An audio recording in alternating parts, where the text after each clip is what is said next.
Good morning, guys. This is Chris, the Ultimate Recycler, and in fact this is future Chris, because shortly we're going to go back to yesterday and I'll show you what I got up to. I had a busy day helping the girls empty their cafe because they're moving too. You know, I can't take all the limelight for moving shop. They've got to move businesses as well. So I'll show you a bit about what we're doing there and where they're going to. Then we'll get back in the shed and do a few things yesterday afternoon now shortly. I'll see you there.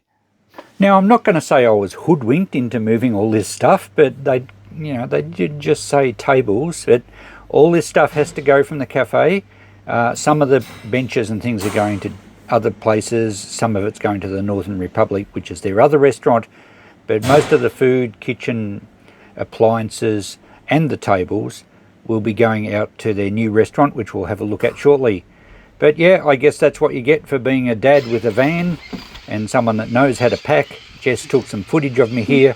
I'm not sure I should really leave her unsupervised with a camera. And it was the old Tetris game again, packing stuff in the van. We did get I think there was 10 tables in all. We got them all in. And then lots of boxes of coffee cups and food supplies. And thanks, Jess, close up.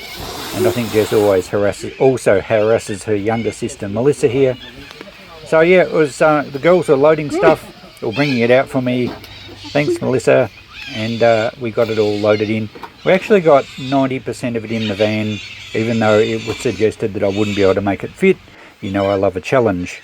So here we go, loaded at the front, leaving the cafe tomorrow. I think they've got to hand the keys in as we speak now. And even got plants in the back. Doesn't that remind you of the Great Farm clean-up where we finished the load off with pot plants all the time? So pretty full. And we don't have to go far, only 5k's out the road. And this is their new venue. And what a change from the cafe. This is a magnificent, huge place. Fantastic views overlooking the backwater. So it's not right on the river like the cafe was. And it's quite high. And I've mentioned, I think, a few times that there's no danger of flooding out here, which is a big relief. So there's the room I'm standing in now, which is kind of like a bar area. And then there's a large foyer. And that's the front entrance there. And it's beautifully set up. There's two open fireplaces set in stone, one just to our right here, one back in the other room. And this is the main restaurant area, which I think can seat up to about 300 people. The kitchen's in there, and the magnificent views over the paddocks.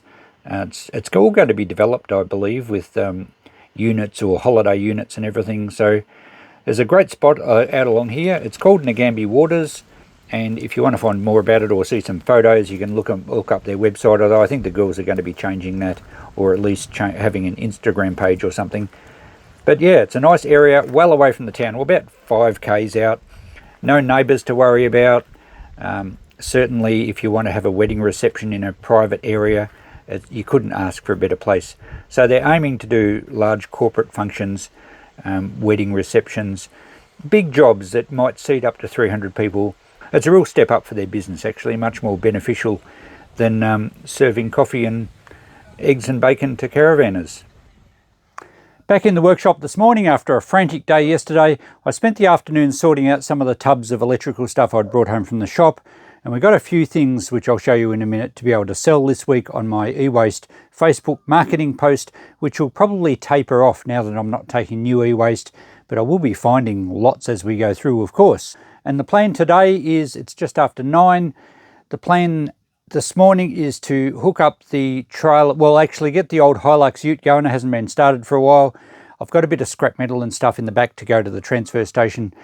And we'll go around to Mum's and hook up the trailer because it's full of branches, and we've got to take that to the transfer station when they're open in the morning. They're not open today.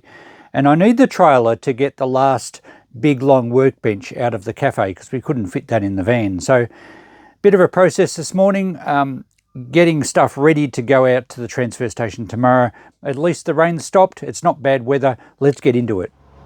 So I've got some DVD players here that both tested fine and work well.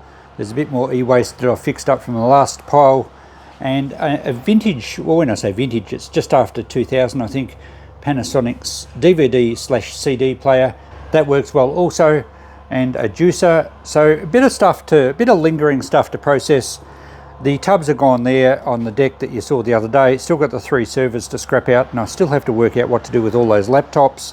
And a bit more stuff here ready to take to the shop. I've got a few more jars of hardware and just some axes and odds and ends that were floating around, and a mini stereo that we checked out the other day.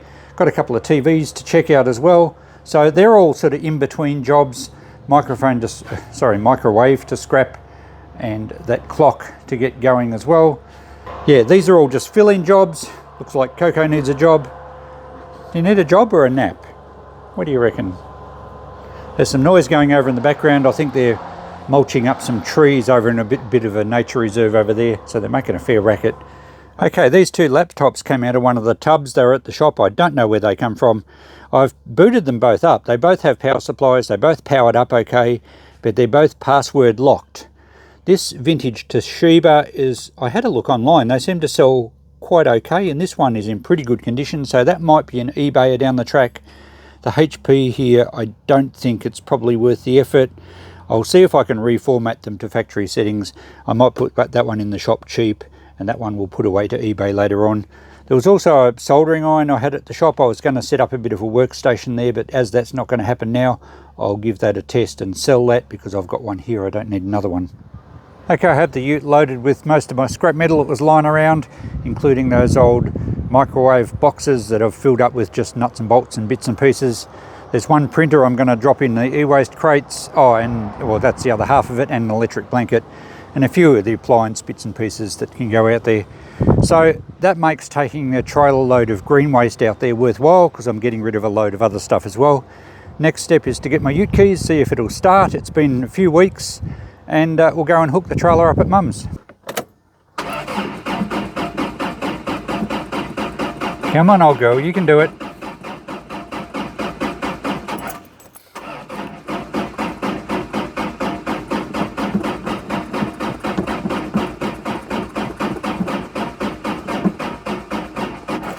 Oh, the battery might not hang in.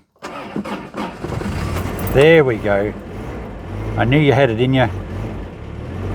I think it might have a bit of a leaky fuel pump and the fuel drains back down. Not sure, but it always takes a bit to start if I've left it for a few weeks. What do we got? Oh, we better put some more fuel in it too.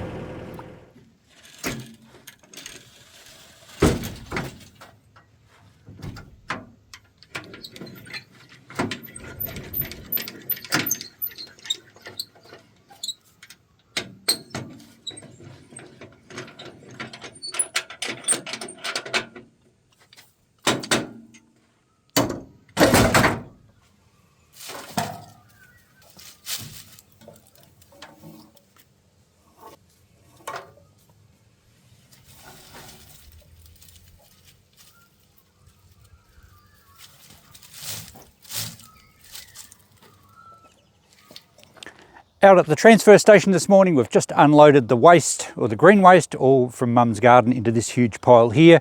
It cost me about $22 to unload that trailer full.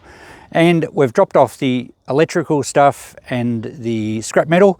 Whilst I'm up on the top of the pile here, the main transfer station's just over there where we came in. Behind these skip bins here are some huge old logs. And I reckon they would look awesome in the garden at the Northern Republic at the girls' restaurant. So I just asked the guy here, who I get on quite well with, and he said, look, they've been dropped off for green waste, even though they're not green. And he said, absolutely. The only thing is we can't allow power equipment in here, like chainsaws and that sort of stuff. But they're in small bit, like, well, when I say small, I'm not going to lift them. But that piece there is a separate piece. It's not a whole big trunk. In fact, they're all relatively small, and I've got the little crane on my trailer. So I'll check with Jess. I reckon they would look great in the gardens out at the Northern Republic, which is the restaurant the girls run in Euroa. So that's not the one we went to earlier today. And they're looking to do up their gardens with some old wheels and things, which I've got some to give them. But how good would they look in the garden? So I'll probably be back here one day with the crane and pick them up. Well, some of them anyway. I'm not sure how good this crane's going to work, but I reckon we can get them on somehow. Okay, let's go back to town. With the trailer empty, we were now able to load this big countertop piece, beautiful piece of timber, and it's about 3.5 meters long, and we just didn't want to leave it at the cafe because the girls had it made and had it put in there. So a couple of other things, generator, some cleaning gear, all finished. So I'm back in the shed this evening just to kind of wind up this video. It's taken me 3 or 4 days to put a list together. It's been a pretty busy week, and the girls have had a super busy week because not only moving and everything, they've had catering jobs to do in between, and they've had to find all their gear amongst the boxes. Out at the park, there's no one to take over the cafe at this stage, so if you're local, I don't know what they're going to do out there, but the girls will still be doing a lot of the catering jobs in the conference centre out at the park. And with my shop finishing up sometime, I may well become the 4th member of my girls' business and just be the runabout, regular dog's body, gopher, repair it, fix it, maintenance guy. Whatever, that's too long to put on my shirt. It's great to help them out. I really enjoy it, and it's good to see them doing well. Thanks for watching, guys. I hope you've enjoyed this video. I'll kind of keep you up to date with what's going on with the girls and with me and with everything else. It'll kind of a day in the life of again, and it could be anything. So I hope you enjoy the journey. Thanks for coming along. We'll catch you in the next video. Bye for now.